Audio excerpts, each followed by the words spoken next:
Yo guys, Master Markov here, and welcome to another Steam one-shot with Solace State. Now, this is another demo for the Ludo Narra Con that I'll be playing.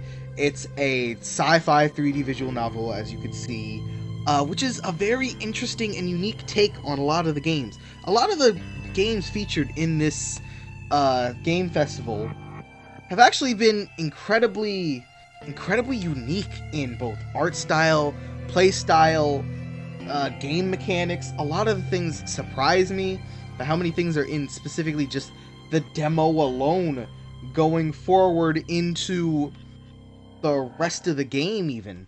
And even just this snippet has probably got me hooked already for half of these games. And I think this will be another one.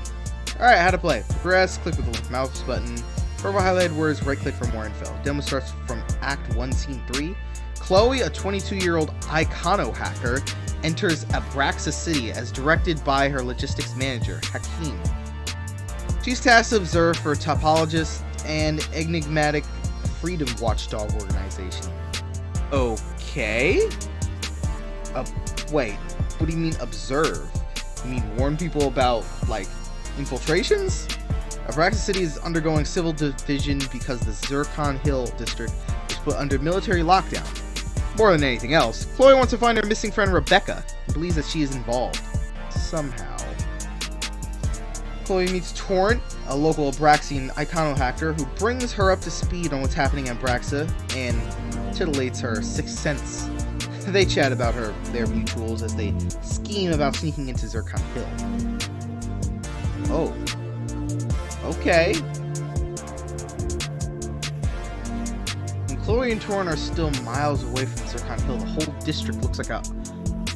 Wait, are you telling me I'm actually going to be taken through all these scenes with the visual novel? I thought it was going to be like a visual novel, the 3D aspects of it, and just stop at certain places with like 3D backgrounds and interactions. But this is very different.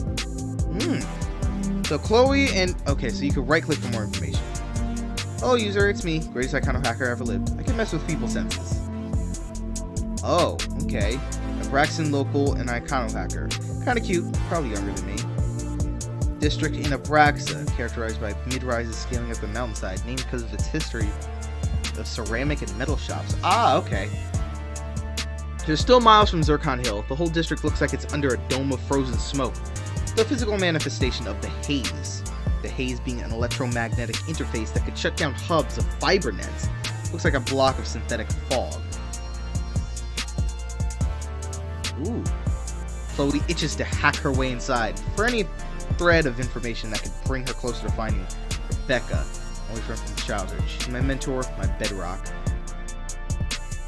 As they traverse the city, Chloe learns that Torrent has lived in Abraxa all his life. Did I see this? A harbor city with weak cultural ties, with strong constitutional political ties to the Lenaran motherland. With his neural network instinctively wrapping around the fabrics of its streets. Oh my god. We're actually going to be taken through all of this scenery. Who drew all of this? Because this looks like everything is all hand-drawn and not 3D rendered, really. Though some of it could be. I don't know. I guess it reminds me more of like an infamous Second Son kind of drawing style. Chloe envies him and she doesn't have a place where the roads feel like a second skin. Though she's been in her days in Artec? Private university with campuses in multiple continents. Self-indulgent, highbrow, progressive branding. I attended there with Rebecca. And university campus back in Versiva. Superpower republic with ample military, education, housing, and retail markets. Known for celebrity politicians. Ooh. Damn, I thought our icono hacking could help us get away with this. But the haze reduces my range by a lot. Still, I'm sure I could pick up a few next-year smart cars that have IDs to unlock them. I'll try to find some... I'll try to find someone high-ranking so that we could push our way through the next year's scum if we have to. Oh, man, that's weird seeing that. Like, this 3D rendered model with the 2D drawing. There we go. One car down, 3 blocks.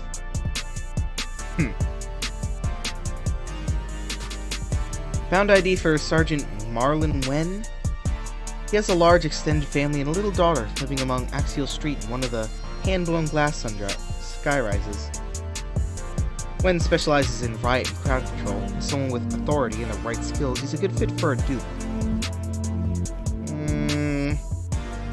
You should take the fake ID, or I should take the fake ID. See, I don't want to get myself in trouble, but maybe I could use it later.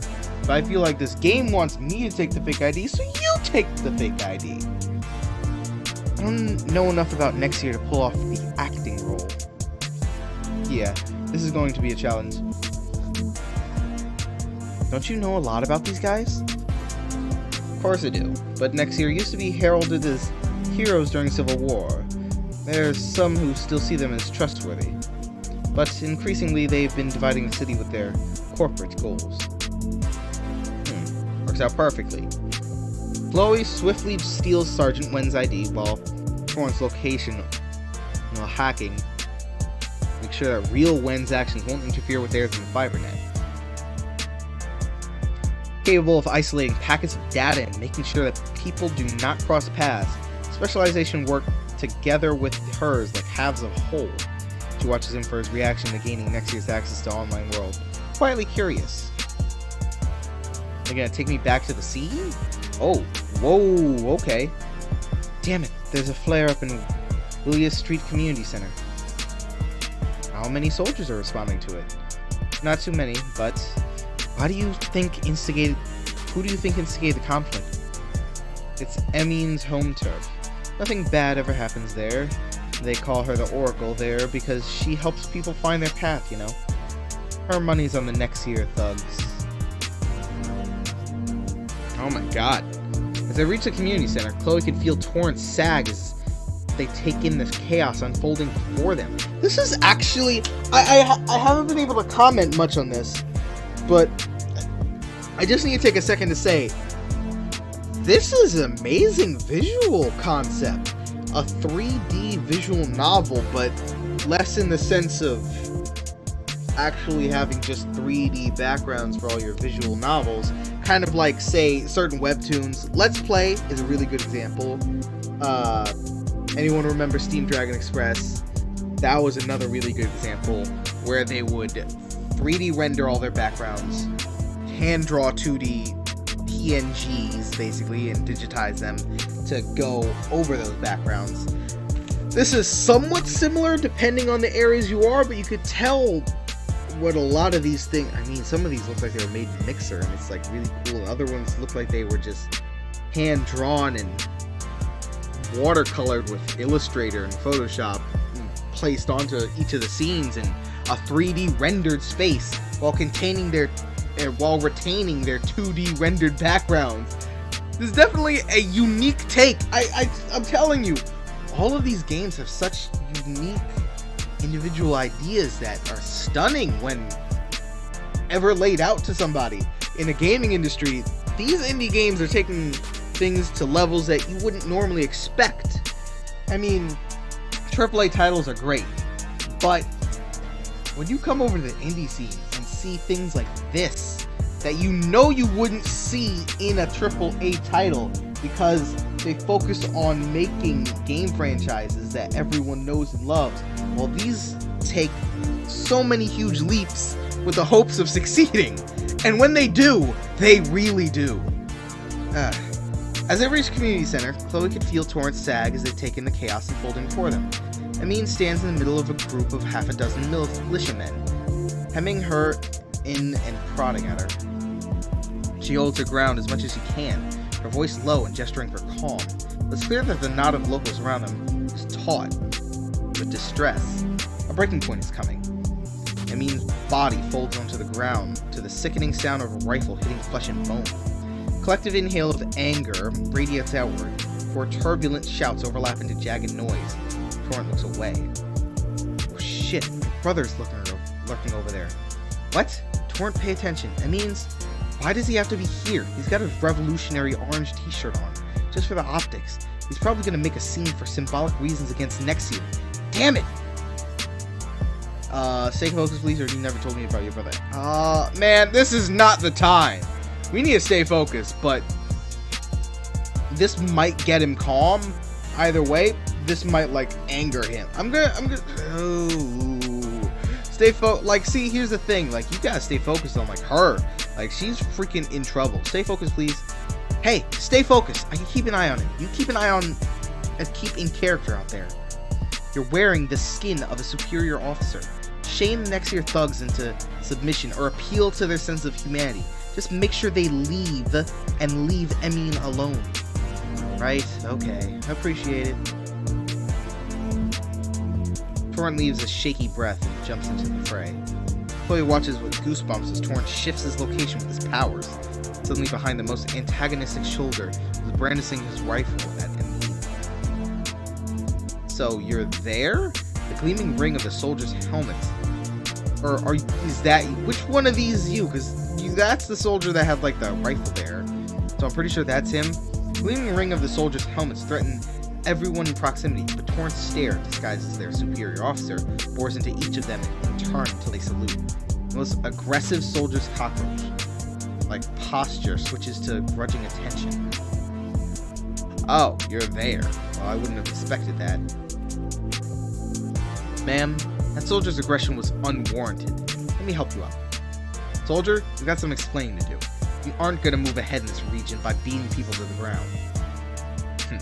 You think vermin like her would listen to orders? These pests keep trying to stir up trouble. Gotta put them in their place. Torrent's going to get rid of these guys. I'll have to hack the lead thug and send him info that he can work with. Okay, how do I do that? Oh, Finn. Finn used to live here? Oh, okay. Mock him for hypocrisy. Appeal to his empathy. No. Probably appeal to his empathy, or maybe mock him. Mock him seems like a good idea, even though I want to have, like, you know, clean run, because, like, see, that looks like nice, and then mock him. Mock. Happy birthday to Wild Child, 5 years old already. Little League gains a prize win over his favorites. Misdemeanor court summons. Flag for abuse. I'll find someone else to buy old sofa. You get fleas and cockroaches. Oh my god.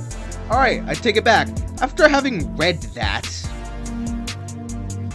Finn has forum posts sneering about Zircon Hill as a vermin breeding ground, but he and his single mother had lived here for years. Must have some sort of inferiority complex about coming from a low-income neighborhood. Wants to step all over people now he's moved up to next year.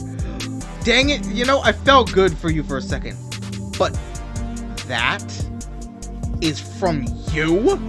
I thought that was from someone else abusing you, but you're from Zircon Hill. Mock him! You're from this neighborhood? Now you're here making trouble? Overcompensating for something? Who the fuck do you think you are?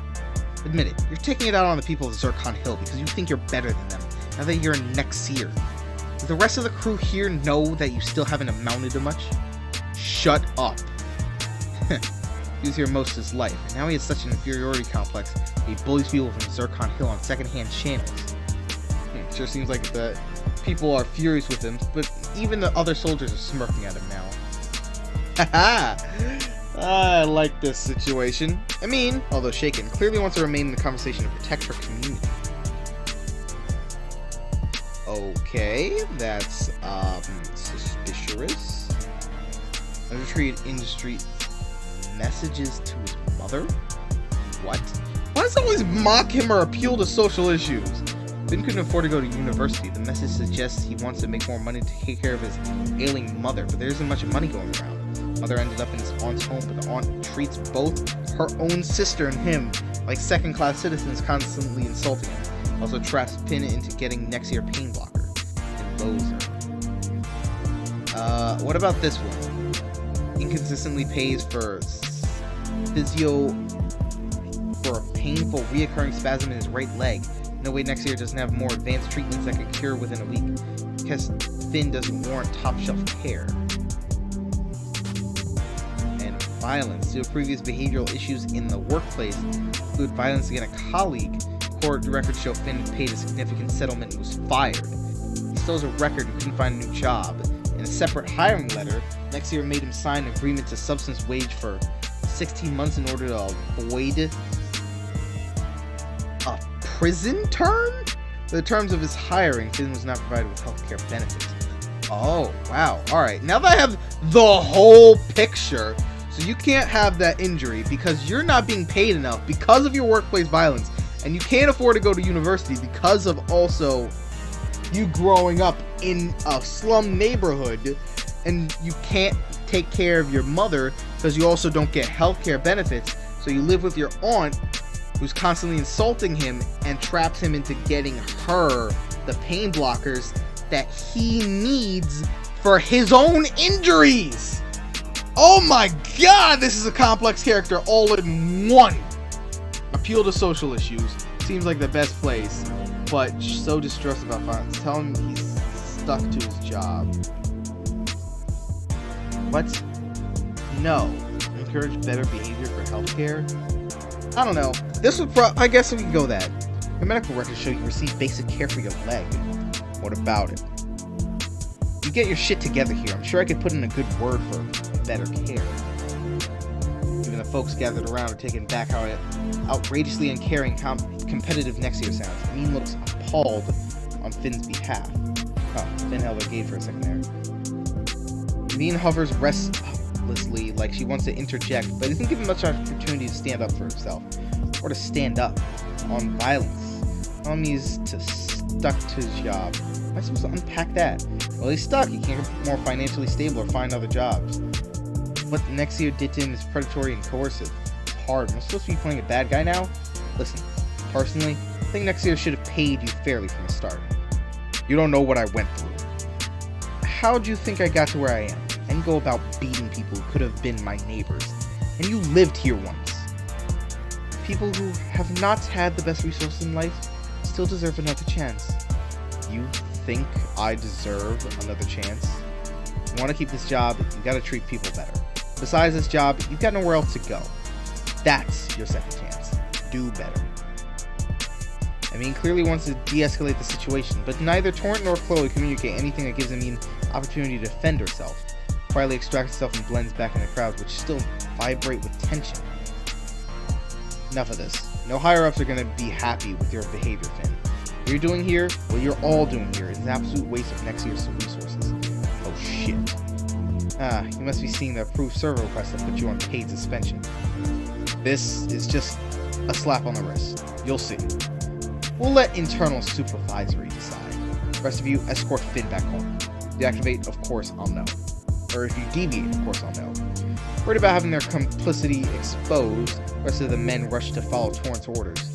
In the flurry, Chloe notices an encroaching shadow. She has to quickly decide whether to burden Torrent with another emergency? Hack Waylon? Oh, him. Oh, shoot. Dang it.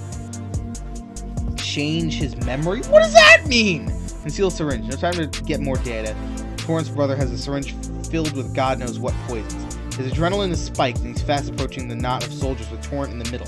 Should I warn Torrent and tell him to do something, or just make Waylon briefly forget what he wants to do? Listen, this could go real bad. If I tell Torrent, he'll be like, no, brother, expose, all that. Just be like, can't walk up to him and be like, hey, you, I'm your freaking brother. That would expose him and all that. And or he could be like, she could tell him and be like, might get her brother hurt, or might get his brother hurt because the brother would attack the soldiers. So change his memory seems like the best idea. It seems like somehow the safest thing. Chloe makes haste in the shadows of the surrounding buildings, covered by a randomized Abraxian ID, taking care to minimize projecting her biometrics. Won't do to shake Torrent's attention now. Sneaks up on Torrent's brother, watching for every twitch of his composure. From about 2 meters away, Chloe has a clear, uninterrupted line of electrical current between her bios and his. Within a heart-racing second, she finds out what she needs to affect.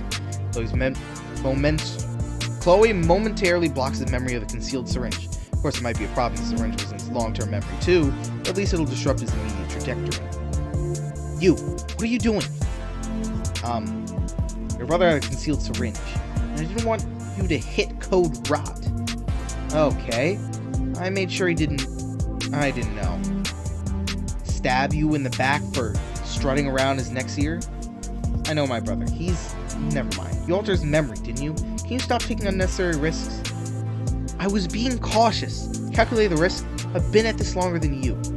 Can't I just be worried for both of you? Memory stuff is dangerous, not to mention a violation of his mind. I'm sorry. It's not me you have to apologize to. Let's just loop back around and be ourselves again. Fine. Rendezvous at the courtyard. I think that was a good call. He could have stabbed him in the back, and then that would have ruined everything real fast. I think that was the best choice, because I don't know what else would have happened or could have happened, but I think that somebody might have got shot, hurt, taken away, who knows.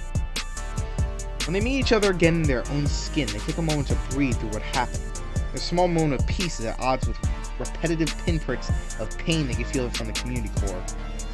Could you feel that too? Yeah. My brain is so shot that I can't tell clearly. It seems like there's people who are sick, really sick. The vector must be psych tech. I saw some evidence of it when I skimmed over messages from higher-ups in the next year ID. Could it be a biotech attack? Torrent's eyes darken at the question, but before he can answer, Waylon practically runs them over. Torrent curses under his breath.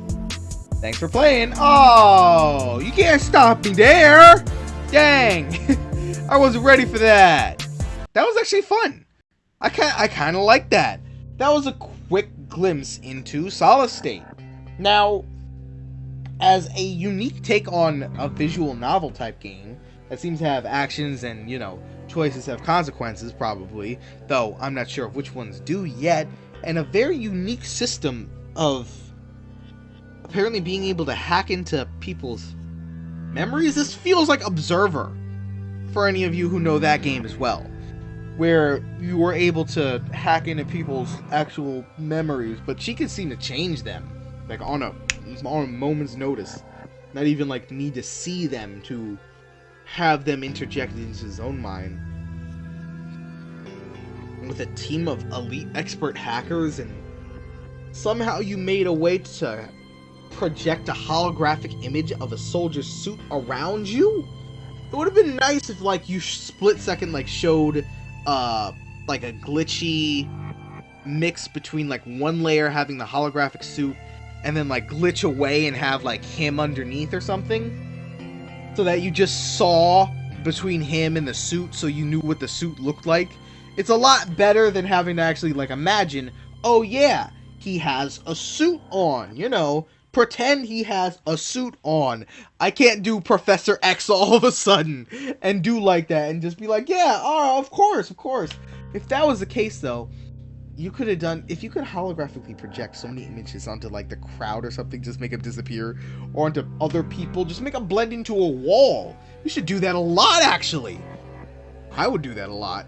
If that was a thing I could do, holographically project images of the surrounding area or outfits of your choosing onto your own person, I'd blend in as a wall or something and just be able to hide from the police and things like that if you were in, Solace State. Either way, I think we're gonna end this episode here. This was a cool, unique take, I gotta say. And if you like this game as much as I did, and this video, comment, subscribe down below. And I hope to see you next time with more Ludo Narra Con games. Peace.